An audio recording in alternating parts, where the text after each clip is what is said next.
সরকার online জুয়া নিয়ন্ত্রণে কঠোর পদক্ষেপ নিতে যাচ্ছে। ডাক, টেলিযোগাযোগ ও তথ্য প্রযুক্তি মন্ত্রণালয়ের প্রধান উপদেষ্টা ফয়েজ আহমদ তৈয়ব জানান, জুয়ায় জড়িত মোবাইল নম্বর ও mobile financial service (MFS) account যাচাই করে ব্লক করা হবে। একই সঙ্গে অনলাইন বেটিংয়ে জড়িত ফোনের ইন্টারনেট গতি সীমিত করার বিষয়টি বিবেচনাধীন রয়েছে।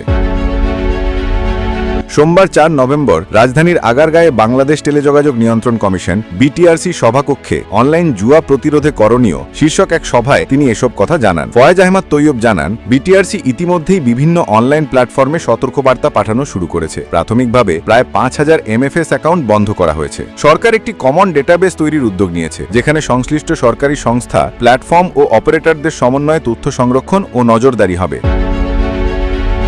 তিনি বলেন, দেশকে অনলাইন জুয়া থেকে মুক্ত করতে হলে জুয়ার চক্রের সদস্যদের শনাক্ত করতে হবে, লেনদেনের ট্রাফিক মনিটর করতে হবে এবং যাচাই শেষে সংশ্লিষ্ট অ্যাকাউন্ট ব্লক করা হবে। বিশেষ সহকারী আরও জানান, সিম ও MFS একীকরণের জন্য দ্রুত নির্বাচন কমিশনের সঙ্গে ত্রিপক্ষীয় বৈঠক অনুষ্ঠিত হবে। সভায় BTRC চেয়ারম্যান মেজর জেনারেল অবসর এমদাদ উল বারী বলেন, আগামী ১৬ ডিসেম্বরের পর প্রতি ব্যক্তি সর্বোচ্চ ১০টি সিম সীমিত করলে জুয়া প্রতিরোধে সহায়ক হবে। যারা জুয়া খেলছেন তাদের শনাক্ত করাও জরুরি।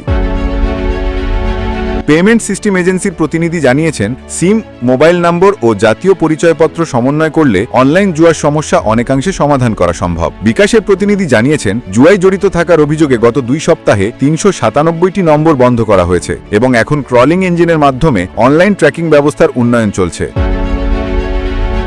সভায় মোবাইল নেটওয়ার্ক অপারেটর, ISP, আন্তর্জাতিক ইন্টারনেট গেটওয়ে, আইন প্রয়োগকারী সংস্থা এবং MFS এর প্রতিনিধিরা উপস্থিত ছিলেন। অনলাইন স্ক্যাম ও জুয়া প্রতিরোধে বিশেষ সংস্থা গঠন ও ক্রস ডোমেন মনিটরিং কার্যক্রম জোরদার করার প্রস্তাবও উঠেছে।